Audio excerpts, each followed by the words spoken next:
সেনা সদস্যকে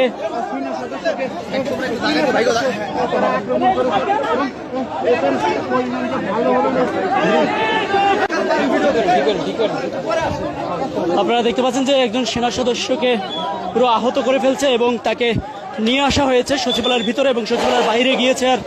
আর শিক্ষার্থীদের যেই বিক্ষোভকারীরা তারা মারাত্মক আহত করছে, বিভিন্ন স্পর্শকাতর জায়গায় হয়তো আহত করেছে, আঘাত করেছে, সেটি আমরা দেখতে পাচ্ছি।